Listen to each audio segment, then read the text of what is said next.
नमस्कार। Professor S Narayan Raju YouTube channel में आप सबका मैं स्वागत करता हूँ। गांधी दर्शन से संबंधित इस सिलसिले में गांधी दर्शन पर पाश्चात्य दर्शन का प्रभाव कहाँ तक, इससे इससे संबंधित कुछ अलग अलग विषयों से संबंधित कुछ जानकारी मैं बताना चाहता हूँ।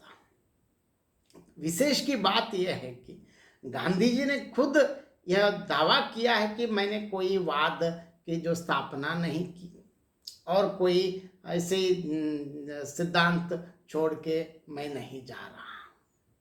इसके बावजूद भी तो उनकी बड़प्पन है, लेकिन गांधी जी के जो जीवन को अगर हम ध्यान से देखें तो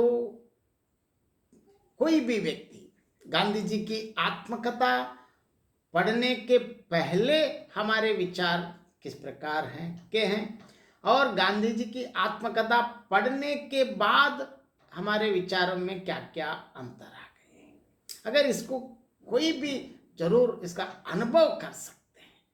इसने इस प्रकार की गांधी जी की आत्मकथा में क्या है, इसके लिए मैं क्योंकि उनके जो भी सिद्धांत है, उनके जो उन्होंने कहीं सिद्धांत के बारे में लिखित या ऐसे कुछ नहीं, मतलब उन्होंने करके दिखाया।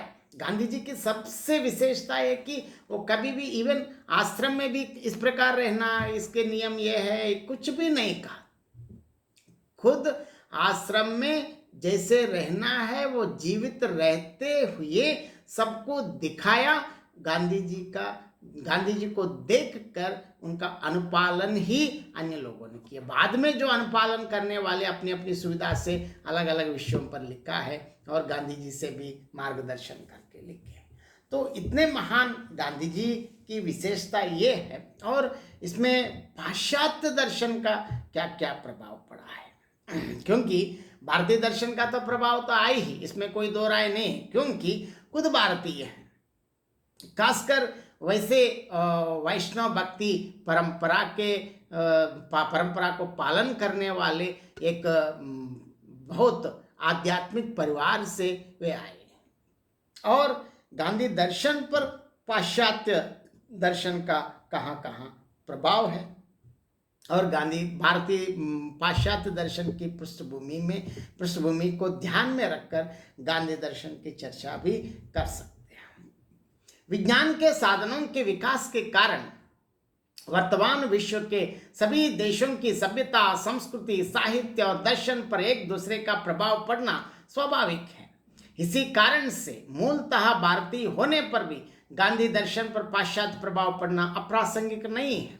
यद्यपि गांधी जी की प्रारंभिक और माध्यमिक शिक्षा भारत में हुई और बैरिस्टर की शिक्षा उन्होंने इंग्लैंड में प्राप्त की, इसलिए उन्होंने अत्यंत निकट से पाश्चात्य संस्कृति के गुण दोषों का अवलोकन तथा अध्ययन किया।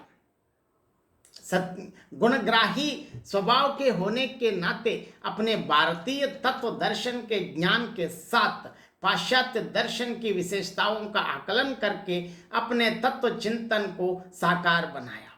इंग्लैंड में अध्ययन के बाद दक्षिण अफ्रीका में वकालत और लोक सेवा के सिलसिले में प्राप्त अनुभव भी इस पाश्चात्य प्रभाव को परिपुष्ट बनाने में सहायक सिद्ध हुआ है। इंग्लैंड में विद्यार्थी जीवन के आरंभिक काल में पाश्चात्य सभ्यता की विलासिता, आडंबर प्रियता और उच्च वर्ग में सम्मानपूर्ण स्थान प्राप्त करने की आकांक्षा में उन पर अपना मायाजाल फेंकने का प्रयत्न किया, परंतु कम समय में ही वे सचेत होकर उससे बच गए थे। वहाँ की समय पालन की वृत्ति, श्रमनिष्ठा, ज्ञान पिपासा तथा अध्ययनशीलता के वे आदि हो गए। सादा जीवन और उच्च विचार गांधी जी की बहुत महान विशेषता है।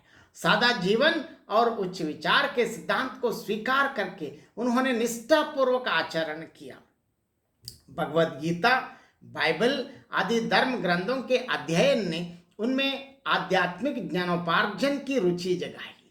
शाकाहारी भोजन संबंधी उनके प्रयोग और ऐसे प्रयोगशील मित्रों की संगति में पढ़ते समय उनके तत्व चिंतन पर पाश्चात्य दर्शन का प्राथमिक प्रभाव दृष्टिगत होता है। दक्षिण अफ्रीका में वकालत और लोक सेवा के संदर्भ में यह प्रभाव और भी गहरा बन पड़ा। वहां भी प्रारंभिक दशा में एक अंग्रेजी बैरिस्टर के रहन सहन, ओहदे को निभाने की वृत्ति उनमें प्रस्फुटित हुई, परंतु उन्होंने शीघ्र ही एक लोक सेवक के सेवामय, परिश्रमनिष्ठ तथा संयम पूर्ण जीवन के आदर्श मार्ग को स्वीकार किया। यही गांधी जी की विशेषता है। खासकर टॉलस्टॉय और जॉन रस्किन के सिद्धांतों की वे विशेष आकर्षित हुई। टॉलस्टॉय ने अहिंसात्मक हृदय परिवर्तन, खेतीबाड़ी की जमीन की मालकियत का विरोध, डिग्निटी ऑफ लेबर, श्रम प्रतिष्ठ आदि सिद्धांतों पर अपनी रचनाओं में, सिद्धांतों से संबंधित अनेक विषय अपने रचनाओं में जोड़ दिया है।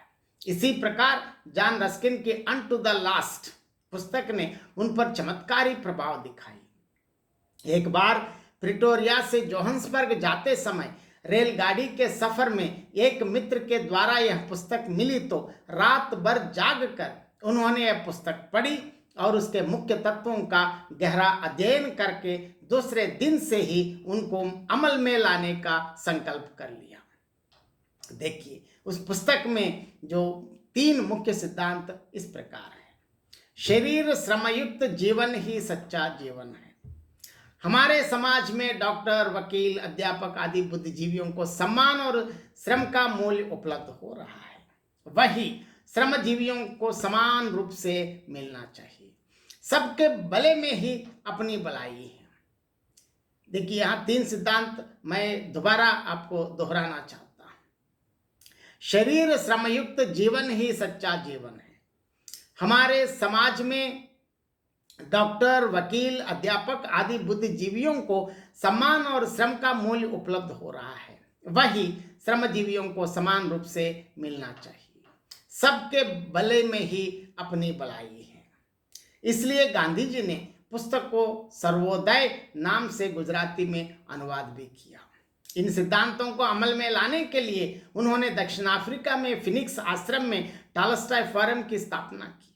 इन दोनों संस्थाओं में गांधी जी के द्वारा किए गए प्रयोग तथा उनके अनुभव ही एक प्रकार से गांधी दर्शन की बुनियाद बन गए। इनके अतिरिक्त गांधी जी के मन में भगवत गीता के असंग्रह सिद्धांत के संबंध में मंथन चल रहा था। तब उन्हें अंग्रेजी न्याय शास्त्र के ट्रस्टीशिप शब्द के द्वारा मार्गदर्शन प्राप्त हुआ। गांधी जी के सर्वधर्म समभाव की दृष्टि के विकास में भी पाश्चात्य दर्शन का योगदान है। दक्षिण अफ्रीका से भारत लौटने पर गांधी जी के द्वारा संस्थापित साबरमती तथा सेवाग्राम के आश्रमों की स्थापना में दक्षिण अफ्रीका में उनके द्वारा स्वीकृत पाश्चात्य सिद्धांतों का अनुसरण किया गया। उनके द्वारा प्रस्तुत एकादश व्रतों में भारतीय तत्व दर्शन के साथ पाश्चात्य तत्व दर्शन का प्रभाव भी दृष्टिगोचर होता है। ईसाई मिशनरी के CF एंड्रूज ने गांधी जी में साकार और सजीव ईसा के दर्शन करके उनका सहचर बन गया और गांधी जी के साथ भारत में भी आकर दीन जनों की इतनी सेवा की वे दीनबंधु एंड्रूज नाम से विख्यात हो गए। पाश्चात्य रेड क्रॉस संस्था का प्रभाव भी गांधी जी पर पड़ा। पाश्चात्य रीति रिवाज के प्रभाव से उन्होंने अपने घर में और कार्यालय में मूत्र विसर्जन के पात्रों को स्वयं सफाई करने का रिवाज चलाया, जिसके फलस्वरूप छुआछूत की भावना के कारण उस पात्र को साफ करने से इनकार करने वाली कस्तूरीबाई से भी उन्हें संघर्ष मोल लेना पड़ा। इससे पता चलता है कि उनकी निष्ठा किस प्रकार है। अंत में इन सारे अनुभवों को निचोड़कर तथा आधार बनाकर उन्होंने अपने रचनात्मक कार्यक्रम के 18 सूत्रों में कुष्ठ रोगियों की सेवा, ग्राम सफाई, ग्रामोद्योग, स्वावलंबन आदि को महत्वपूर्ण स्थान दिया है। इन सब कार्यक्रमों के लिए गांधी जी पर पड़े पाश्चात्य प्रभाव को ही श्रेय दिया जा सकता है। इस प्रकार यही नहीं, शिक्षा संबंधी, खासकर भाषा संबंधी नीति और मातृभाषा से संबंधित विचार और खासकर हिंदुस्तानी और हिंदी भाषा की जो लिपि देवनागरी पर उनके जो अलग अलग विचारों में भी पाश्चात्य दर्शन का प्रभाव साफ नजर आती हैं।